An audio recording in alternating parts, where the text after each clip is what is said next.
Tuko na Mazda CX-5 2015. Kuja Motekai ilikuwa na changamoto ya turbo. Ilikuwa ikishaleta fault ya check engine, yani haiperform tena.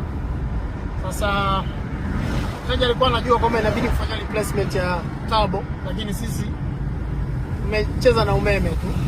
Gari iko sawa.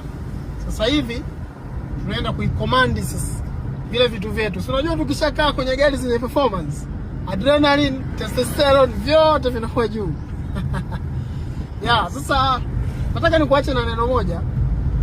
CX-5 wataongea watu maneno mengi sana, ila mtaendelea kuiona hii gari wanainunua watu, kwa sababu kila anayeongea ni yule ambaye haja kuiendesha.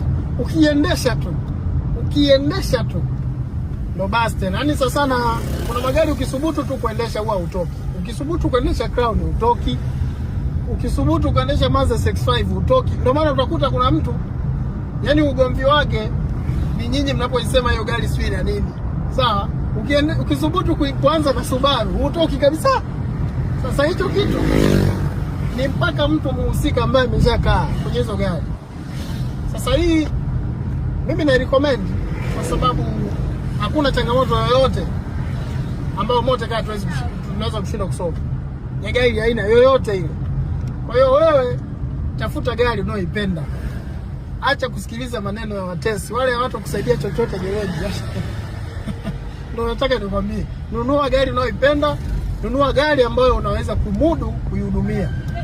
Kwa sababu hapo pia kwenye kupenda ukiendekeza mapenzi afu ukajikuta uwezi kuihudumia, hapo tena disaster. Sawa? Tamani mavitu alafu uwezi, lakini nunua gari unayoipenda, nunua gari ambayo unaimudu. Hivyo vigezo vyote viwili unaweza kuvipata kwenye gari moja. Unajua barabara yetu bwana, tunaingia zetu pande za bidii, tuna kutest gari, elewa kutest gari. Motekai Agent Autos.